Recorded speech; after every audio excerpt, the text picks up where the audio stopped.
Nós somos o Homo sapiens. Nossa espécie surgiu após um longo processo evolutivo que começou há milhões de anos.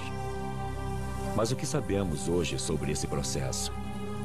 Sem dúvida, o homem descende do macaco. Mas como e por que o macaco se tornou homem? Achávamos que uma coisa estava certa. O macaco se ergueu sobre duas patas para sobreviver na savana. Assim, a adaptação ao meio ambiente era a força motriz da evolução. Mas hoje, numerosos fósseis começam a contradizer essa hipótese.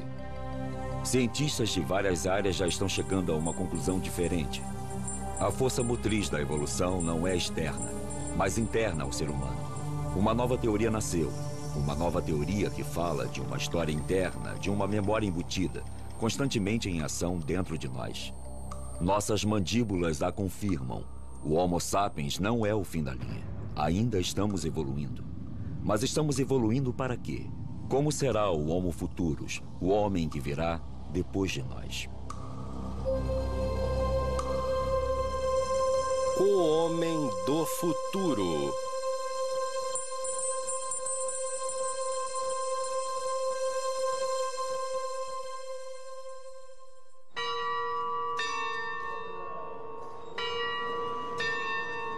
Nos últimos 20 anos, o número de fósseis encontrados triplicou.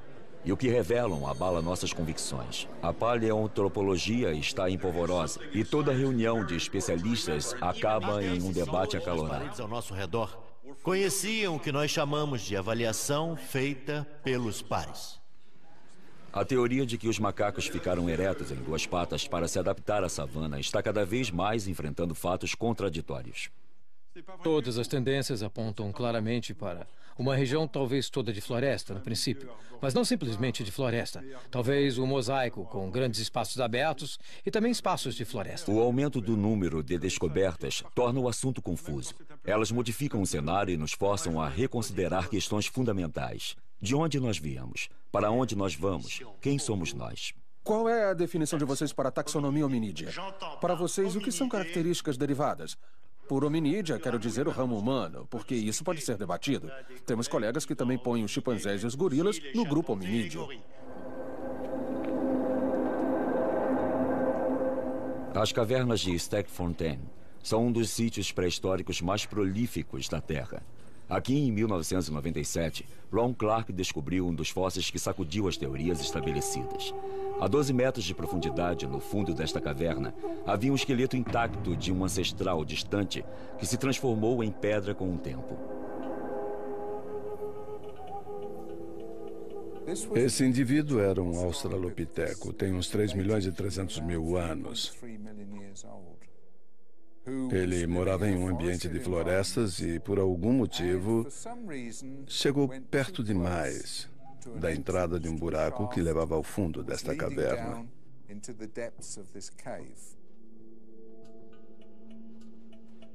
E ele não conseguiu sair. Ele pode ter sobrevivido aqui por muito tempo, até que morreu de fome. Littlefoot é o primeiro fóssil completo de um australopiteco jamais descoberto. É mais do que um macaco, mas ainda não é humano. A estrutura de seu esqueleto permitiu que os especialistas confirmassem que já ficava ereto, mas o formato de seu pé causou sensação, porque é muito mais adaptado à vida nas árvores do que na savana. O pé indica que o dedão do pé era como um polegar. Eu quero dizer, ele podia se mover um pouco para longe dos outros dedos. Ele podia fazer assim. E isso também seria útil para ajudar o indivíduo a subir em árvores. Considerado um dos pioneiros da paleontologia moderna, Philip Tobias dirigiu pessoalmente as escavações em Stegfontein por mais de um quarto de século. Para ele, o pé de Littlefoot está longe de ser a única prova de que o australopiteco vivia principalmente na floresta. Se a gente olhar para todas as provas dos restos de animais, dos restos de plantas e dos hominídeos dos sítios do sul da África, do leste da África, eles apontam para um bioma uma massa viva de criaturas, plantas e animais que não estavam ajustados à savana, não estavam adaptados a ela. Ao contrário, percebemos que são criaturas, tanto as plantas quanto os animais, que seriam bem adaptadas à vida de uma floresta. Assim, nossos ancestrais já ficavam de pé sobre duas pernas enquanto ainda viviam na floresta.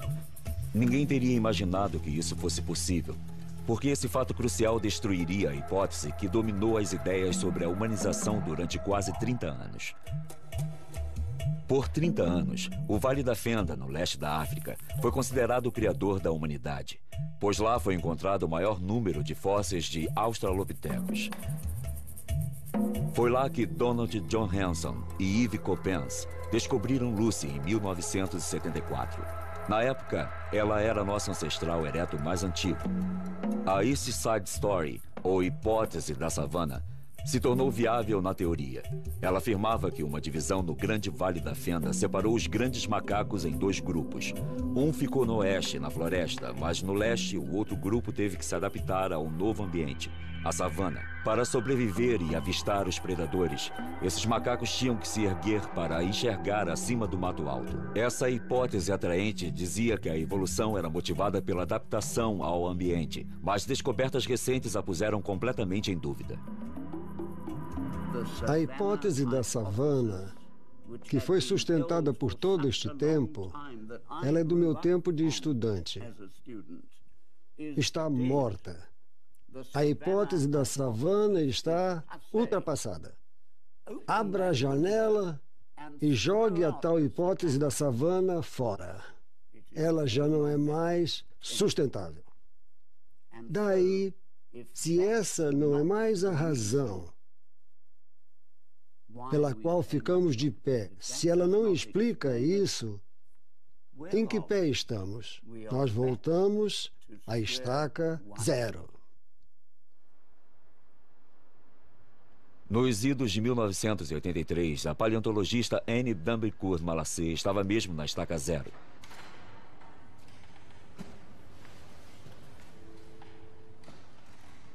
Como muitos de seus colegas, ela resolveu escrever sua dissertação sobre a evolução dos maxilares em nossos ancestrais fossilizados. Sua pesquisa exigia que repetisse um certo gesto muitas e muitas vezes. Um gesto aparentemente trivial, mas que levou a uma descoberta espantosa. Ela virou os crânios de cabeça para baixo. Quando colocamos o maxilar de volta em seu lugar no crânio, assim, viramos o crânio e tentamos fazer uma comparação. Desta vez não dos maxilares, mas da base dos fósseis de um chimpanzé jovem, de um neandertal jovem e de um sapiens jovem. Ao virar os crânios, ela acabou percebendo que o que mudava do macaco para o homem não era apenas as proporções cranianas. Os crânios deviam ser vistos como estruturas móveis que chegavam a um novo equilíbrio ao evoluírem de uma espécie para outra. E a chave desse equilíbrio está por baixo. A novidade aqui foi perceber que, se a forma da mandíbula mudava, a forma da face mudava também. E isso se deve, antes de mais nada, a uma mudança na posição dos ossos da base. Ela não sabia na época, mas uma ortodontista tinha reparado na mesma coisa. Quando uma criança sofre um desalinhamento nos dentes, o responsável é o desenvolvimento do crânio inteiro. Você atende adultos também? Não, eu só trato crianças. Ao colocar nas crianças aparelhos dentais que fazem pressão diretamente na base do crânio, Marie-Joseph Deyer consegue recuperar o equilíbrio e tem muito mais sucesso do que simplesmente alinhando os dentes. Nós tratamos crianças de 6 anos e mais jovens ainda do que isso, porque parece muito mais simples intervir nessa idade. Intervir diretamente no próprio osso, no desenvolvimento dele. Na Europa, 70% das crianças têm problemas com desalinhamento de dentes e maxilares. Nos Estados Unidos, 80%. No Japão, 95%. E esses números estão aumentando sempre. Cada uma está registrando, medindo e analisando esse fenômeno. Ao longo da evolução, a base do crânio gira para baixo cada vez mais, e o desalinhamento dos maxilares das crianças de hoje pode ser explicado pelas diferenças que isso cria nos ângulos.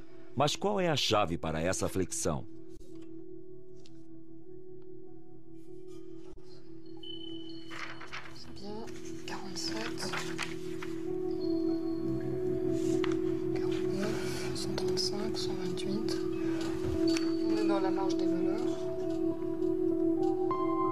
As duas chegaram à mesma conclusão. A base craniana, assim como o crânio inteiro, está organizada em torno de um único osso, o esfenoide. Se voltarmos atrás no nosso processo de desenvolvimento, o primeiro osso a ficar no lugar e que determina a posição dos outros em sua formação é o que chamamos de esfenoide. É o osso mais complexo e diferenciado no crânio. O esfenoide é um osso bem escondido no próprio centro do crânio. Ele tem uns 10 centímetros de largura, com uma forma de borboleta. Ele está no nível dos olhos, bem abaixo do cérebro. Este osso é o núcleo em volta do qual nosso crânio e depois nosso esqueleto tomam forma enquanto nos desenvolvemos. O osso esfenoide é o pilar central do nosso grande quebra-cabeças craniano. À frente dele está a região da fronte. Pelos lados, os ossos temporais e parietais. Por trás, tem uma série de ossos que se juntam à coluna vertebral e que determinam nossa postura trípode.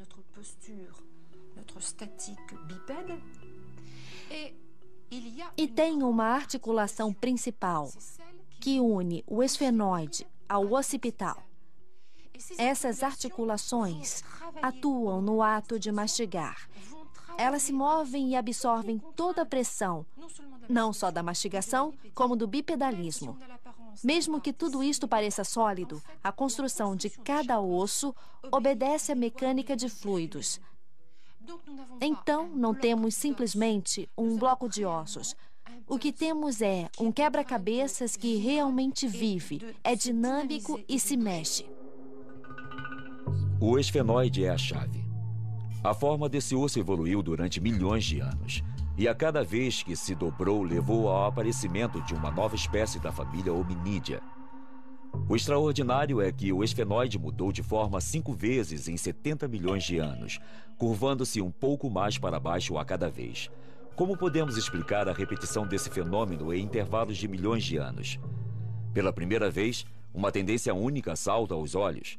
Uma espécie de fio narrativo que parece se estender na história de nossa evolução, desde os primeiros primatas até o homem moderno. Em que ponto do desenvolvimento individual esse osso crucial fica no lugar? E como? Anne d'Ambricourt se aprofunda no estudo do desenvolvimento fetal e embrionário. Ela quer determinar o momento exato em que o esfenoide adquire a sua forma.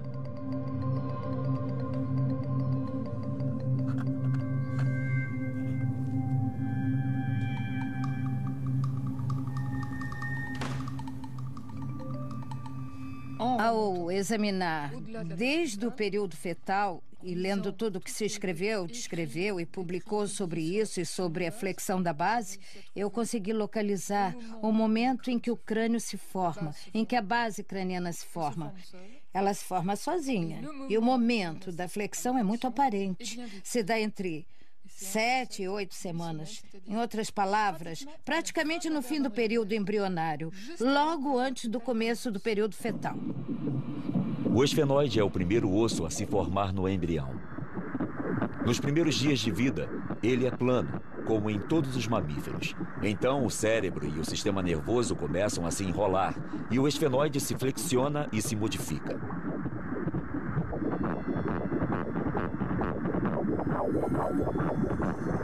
Estudando o desenvolvimento desse osso em diferentes espécies de primatas, Annie Dambricourt descobriu exatamente a mesma flexão, ainda que bem menor em outras espécies do que no homem. Como se fosse provocado pela mesma força, como se em algum lugar dentro de nós houvesse uma memória de nossa espécie, uma memória do caminho que a evolução seguiu. É óbvio que existe uma memória embutida agindo, porque se não existisse essa flexão na base, que é o mais importante, não continuaria acontecendo. Se por desventura o esfenoide do embrião não se dobra, é assim que fica o crânio da criança. É claramente inviável. O cérebro mal está formado e o maxilar é grande. São proporções que lembram claramente a dos crânios arcaicos. Não tem rotação do occipital, nem vemos a flexão do esfenoide. E isso é muito característico. E o maxilar fica muito grande, não é? Olha só. Isso é bem grande. Especialmente o maxilar superior, uma estrutura muito primitiva. Sim, isto é muito característico. É um pequeno e interessante resumo da evolução humana. Se a memória deste processo tem sido transmitida por milhões de anos, então deve estar em algum lugar dentro de nós. A força motriz de nossa evolução não é externa. Parece haver uma lógica embutida agindo. De fato, nosso processo evolutivo é uma história interna que levou nossos ancestrais de há 70 milhões de anos em direção ao homem de hoje e que está nos levando em direção ao homem de amanhã. É realmente uma história interna. O meio externo só começa a agir depois. É uma influência secundária. Então, obviamente, o que se conclui desta nova abordagem, depois de mais de 20 anos, é que o ambiente tem uma influência, mas é insuficiente. Annie Dambricourt está reunindo medições para tentar chegar a uma fórmula matemática que seja responsável pela flexão da base craniana nesses milhões de anos. Ela tenta determinar os momentos sucessivos da evolução hominídea em que o esfenoide girou. As asas do esfenoide, as pequenas asas e as grandes asas que se projetam para os lados. Professor Olá, Tobias. como está você? Bem-vinda, bem-vinda. Estou tão feliz. É maravilhoso ter você aqui, te encontrar de novo. Obrigada. Seja muito bem-vinda a Joanesburgo. Eu que agradeço. É um prazer repartir essas coisas com você. Philip Tobias sempre apoiou Annie e a encorajou em seu trabalho. Hoje ele deu a ela acesso à sua coleção completa. Um tesouro raro que é fruto de uma vida inteira de pesquisas. Pode dar uma olhada aqui. Olha. O conidial é convexo, Sim. não côncavo. É um conidial muito grande para o hominídeo primevo. Sim. 3,5 milhões de anos de história estão nesta mesa. Fósseis de hominídeos que Annie pode gerar e examinar como quiser para medir a flexão de sua base. Pode dar uma olhada. Isto é como montar um quebra-cabeças. Você percorreu um longo caminho desde aqueles dias. E vai me desculpar por dizer isso, mas ainda falta um bocado de caminho. Ela levou 10 anos de pesquisa ao redor do globo para conseguir descrever com exatidão as transformações do esfenoide no tempo. Mas o que descobriu confirmou seu pressentimento. A evolução hominídea não ocorreu gradualmente, mas em grandes estágios. Os períodos de estabilidade entre cada flexão da base ficaram cada vez mais curtos. E a cada vez que o esfenoide continuava seu movimento, era dado um passo no processo de hominização. A história contada pelas flexões sucessivas do esfenoide é a história das grandes mutações que levaram ao homem. Esta é a nossa história. Então temos aqui a história incrível dos mamíferos. A base do crânio é plana. Daí começa a se dobrar e parece não poder parar uma vez que o processo começou.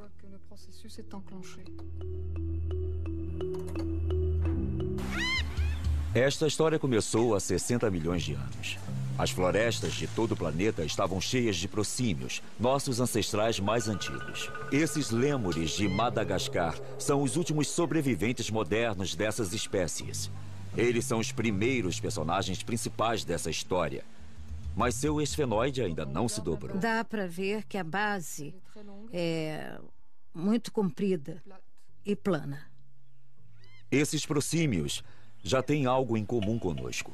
Uma versão rudimentar da nossa mão, o polegar, que milhões de anos mais tarde se tornaria indispensável ao homem.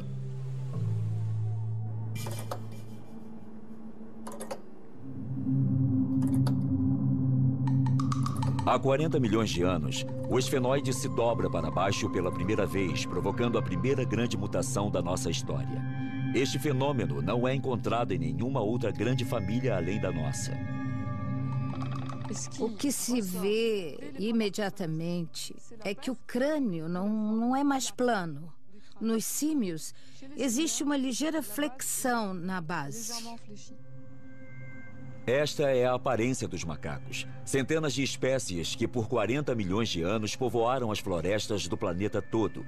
Essa mutação, como as que vieram depois, deu origem a novas capacidades. E com ela, os olhos mudaram totalmente de posição para ficarem bem de frente. Isso possibilitou a visão estereoscópica. Esse é um ponto crucial. O tempo parece se contrair. As grandes mutações da hominização começam a ocorrer cada vez mais juntas, como se um relógio interno tivesse começado a andar cada vez mais depressa. Pode-se observar que, pela segunda vez, ocorre uma deformação no esfenoide. O crânio inteiro se desenvolve em torno de uma base que está mais dobrada. O cérebro se torna mais complexo, o rosto menos prognato. Esta é a aparência dos grandes macacos. Eles também ocupam o planeta todo. Havia dúzias de espécies, mas apenas 4 sobreviveram até a era moderna. Os chimpanzés, os gorilas, os orangotangos e os bonobos. Hoje são nossos primos vivos mais próximos. Compartilhamos mais de 98% de nossos genes com eles. A flexão de seu esfenoide permitiu que um cérebro mais complexo se desenvolvesse. Eles usam ferramentas, pensamento estratégico e mostram sinais de consciência, além de um certo senso de humor. Aí pode ter sido o início de que as primeiras demonstrações rudimentares de que uma propensão ou uma capacidade cultural anunciavam sua presença.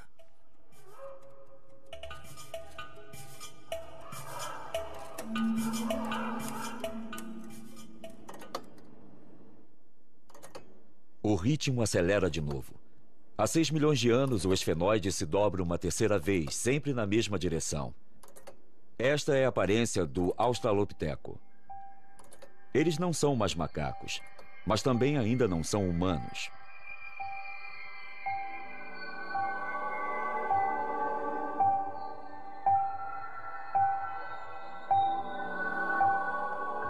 Eles nunca apoiavam o peso nos membros dianteiros, diferentemente dos grandes macacos. Já tinham uma certa verticalidade, embora não como nós. A base de sustentação deles era diferente da nossa, então eles ainda não ficavam muito firmes e, quando caminhavam, ainda não tinham o senso de balanço bípede do homem moderno.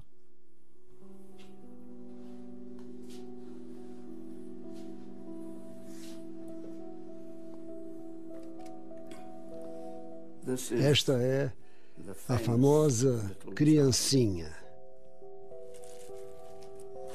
Ela tem mesmo um rostinho lindo.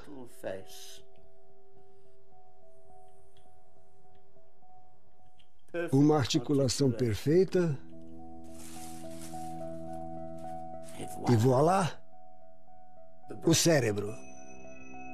O fóssil de Taung é um dos fósseis de Australopiteco mais preciosos. Esta maravilha tem 2.300.000 anos. Ela inclui o único fóssil já descoberto de um cérebro.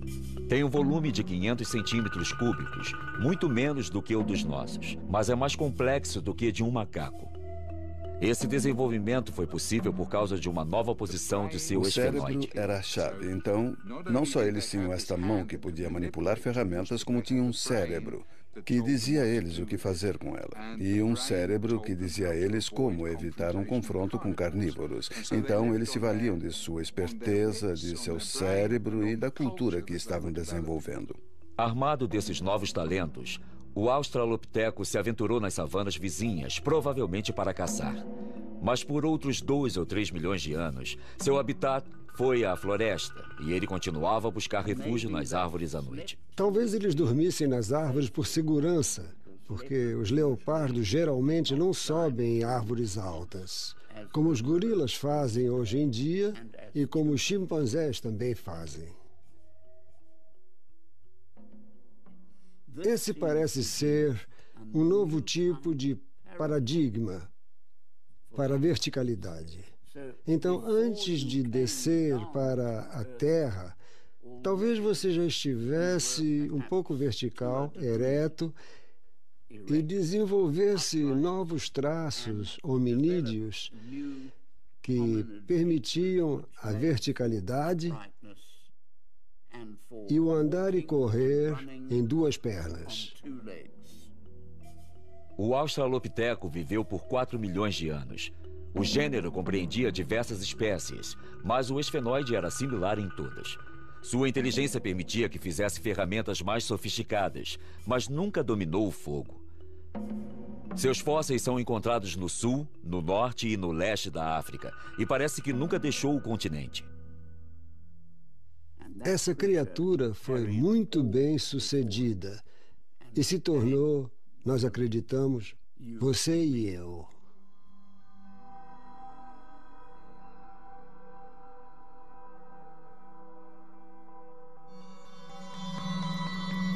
Há 2 milhões de anos, houve uma quarta contração do tempo. O esfenoide se dobra e nossos ancestrais ficam ainda mais eretos. Esta é a aparência dos que chamamos de Homo, o homem.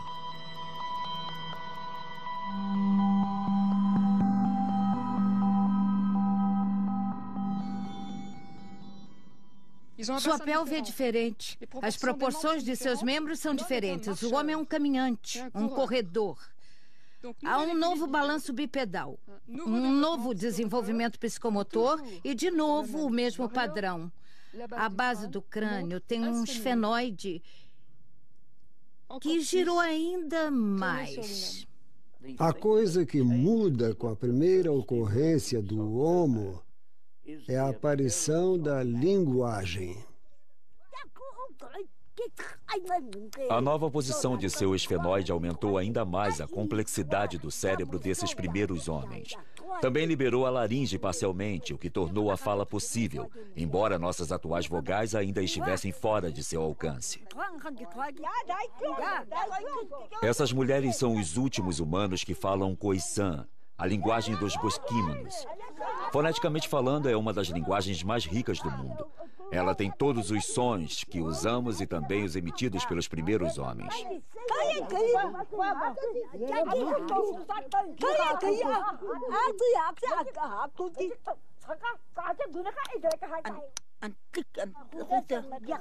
Tem um leque completo de estalos altamente desenvolvidos feitos com a língua e a boca, que substituíam as vogais na época. Tem o estalo dental, o estalo lateral, o do palato superior, o palatal, e o bilabial, específico apenas desta língua. Antes de desenvolver totalmente a caixa vocal, a gente usava a língua para estalar nos dentes, no palato, nos lados da boca. E isso não exigia vogais. Assim, você podia fazer distinções em uma linguagem bastante primitiva, usando esses sons contrastantes. Essas mulheres são os últimos seres que podem esclarecer como o homem começou a falar.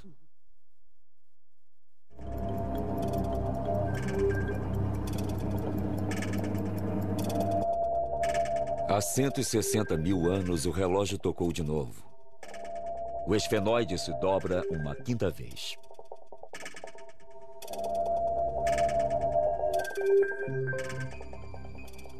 O cérebro se torna muito mais complexo. É mais bem suprido de sangue. E, naturalmente, depois desta evolução biológica, nós vamos ver muito rapidamente uma evolução cultural. Esta é a aparência do Homo sapiens.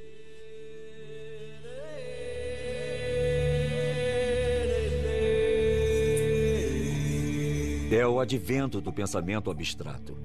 A ferramenta de pedra não é mais apenas útil. Às vezes, também é um objeto de valor. A arte começa a aparecer em superfícies de pedra ao redor do mundo.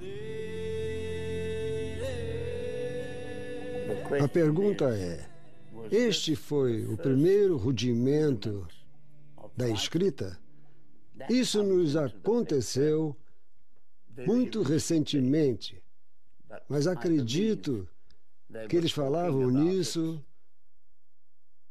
muito tempo antes de começarem a fazer mesmo.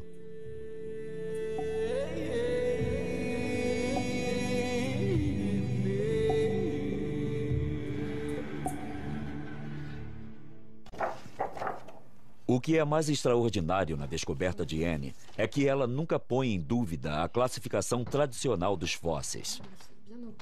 Pelo contrário, o ângulo formado pela base do crânio se torna um critério mensurável para determinar a espécie do fóssil.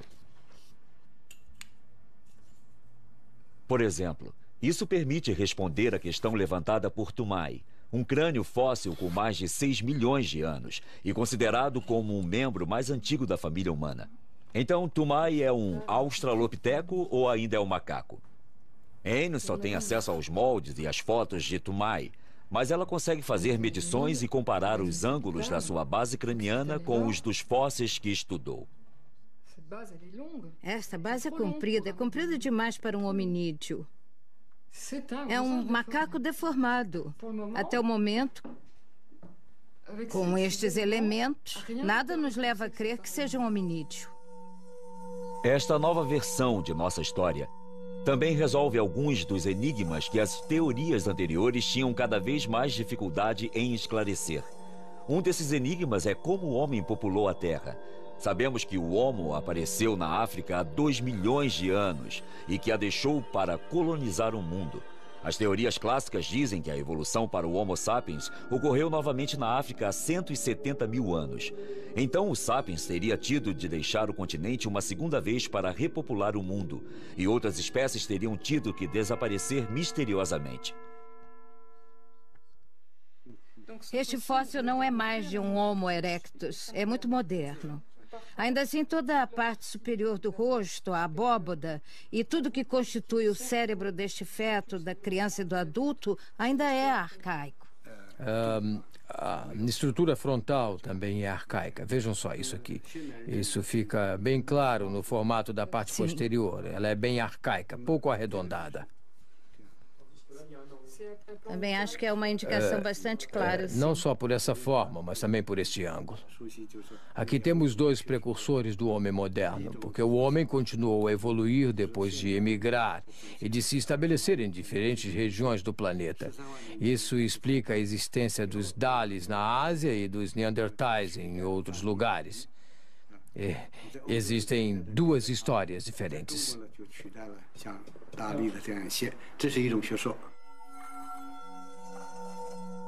Os Dalis fornecem provas de que o homem arcaico evoluiu para o sapiens simultaneamente em diferentes partes do mundo. Isso poderia dizer que não houve apenas um, mas diversos locais de origem da humanidade moderna. Marie-Joseph Deye também foi à China, onde suas observações das diferenças entre as estruturas cranianas das crianças chinesas e europeias a levaram a tirar a mesma conclusão. Em Pequim, vimos crianças mais velhas que pareciam ter a mesma malformação, mas foram tratadas em tempo recorde. Isso não pode ser explicado pelos aparelhos e procedimentos usados. É mais provável que haja alguma diferença na estrutura e no desenvolvimento do crânio que as torna mais fáceis de tratar.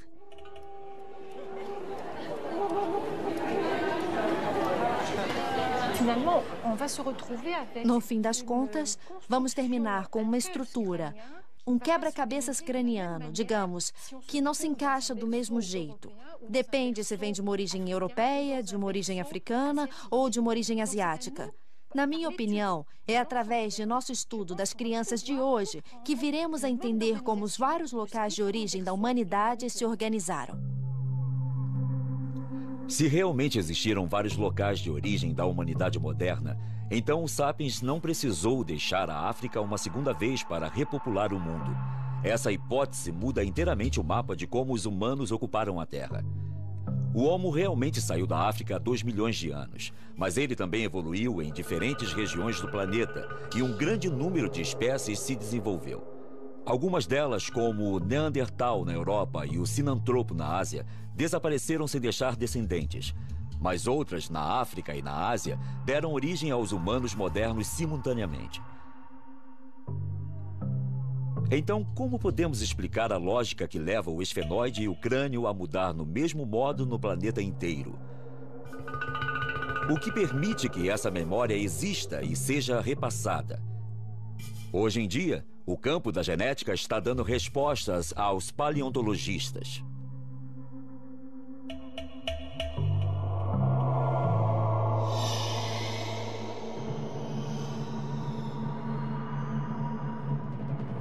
Existe uma causa recorrente e essa causa é genética. Quer dizer que está programada, é hereditária. Podemos localizá-la, está gravada, é interna, é transmissível. Está claro que a estrutura do cérebro e as contrações faciais são, sem dúvida, controladas por genes reguladores ou genes arquitetos. São genes OXs ou genes homeoboxes, como são chamados, que são genes que regulam e controlam o desenvolvimento embrionário individual. Este é o axolotl, uma pequena salamandra aquática encontrada no México. Esta criatura permitiu que os cientistas elucidassem o papel dos genes reguladores. Ao injetar um hormônio que estimula um determinado gene desse tipo, o desenvolvimento do axolotl pode ser significativamente alterado. Em poucos dias, as guelras dos 2 lados da cabeça começam a encolher. Encolhem cada vez mais e desaparecem.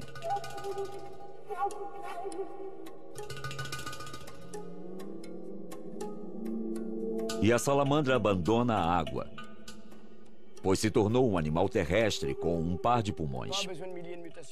Você não precisa de 1 milhão de mutações. A mutação de apenas 2 ou 4 genes reguladores pode mudar completamente a estrutura de um organismo. Assim, a mutação de uns poucos genes é o bastante para explicar as dramáticas diferenças morfológicas que nos separam dos macacos, embora compartilhemos 98% de nossos genes. Durante a evolução toda, temos o mesmo padrão básico. Mais espécies desaparecem, se tornam extintas, são incapazes de sobreviver a mudanças dramáticas no clima e na ecologia, diferente das que tiveram as mutações certas e sobreviveram. A evolução é a exceção. A extinção é a regra. Isso significa que existe uma direção, um caminho, um processo global ocorrendo que a evolução segue em todo lugar? É uma pergunta perturbadora que todo pesquisador que estuda a origem da vida e da história do universo deve perguntar.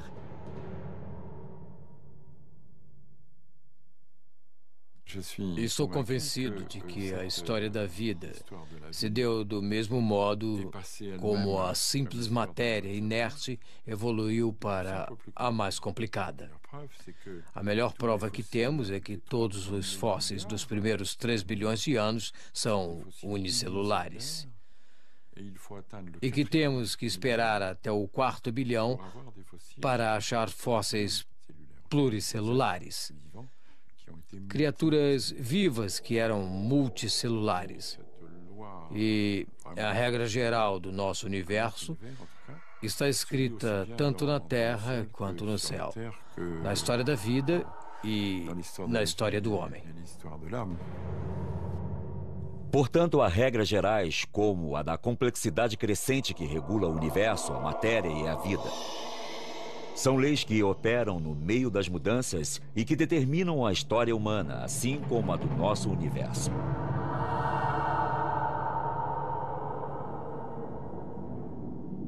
E seguindo esses caminhos, nosso esfenoide irá um dia girar de novo, dando origem ao homem que nos sucederá. Não existe motivo para o processo parar no Sapiens. Temos razões para crer que, em mais alguns milhares de anos, não sabemos exatamente quantos, mas podemos ter certeza de que as populações vão evoluir simultaneamente, ao mesmo tempo. A verticalização da face, o arredondamento da parte posterior do crânio, a redução da mandíbula e dos pomos da face são tendências que vêm de longe no passado e que vão continuar. Em 1 milhão de anos, se a Terra não tiver explodido, nós teremos crânios extremamente altos e extremamente redondos, com mandíbulas extremamente pequenas.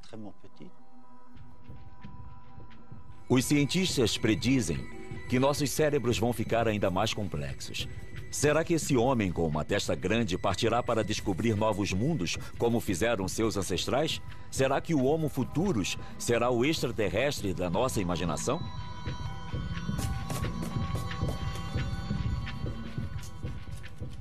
Podemos também imaginar um monte de aparelhos eletrônicos que serão colocados na nossa pele, por baixo da pele, dentro dos nossos órgãos, junto de nossos órgãos ou que os substituirão. Pela primeira vez desde que a vida começou, uma criatura, o ser humano, pode ser capaz de influir em sua própria evolução. Com o poder que a ciência deu ao homem para intervir no âmago de suas próprias células, ele tentará dirigir o rumo de sua história interna? O Sapiens dará ao Homo Futurus tempo suficiente para sucedê-lo? Se o homem não conseguir controlar sua população e salvar os recursos do planeta, ele arrisca se extinguir, o que significa que o mundo se tornará de novo o que realmente é, ou seja, um mundo de bactérias, artrópodes e insetos. Também podemos esperar que esses humanos tenham uma consciência de seu lugar de origem, que não será mais a África, mas o planeta. E o que ele fizer com esse cérebro, que será fundamental para a sua sobrevivência e sua adaptação. Essa é a mensagem verdadeira da evolução humana, a de ensinar às crianças a linguagem humana, ensinar às crianças os mecanismos da sobrevivência e ensinar a elas as mensagens dos rituais e dos espíritos, do espiritual, que se tornaram e se tornam ainda muito mais importantes na sobrevivência do homem. Aí está o futuro.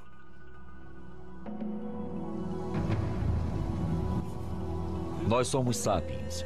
Somos as primeiras criaturas com um cérebro complexo bastante para estudar a história de nossa evolução. Somos capazes de tentar penetrar seu significado. Ainda assim, seremos suficientemente desenvolvidos para fazer isso? Ou continuaremos a nos chocar com obstáculos que o Homo Futurus vai facilmente ultrapassar?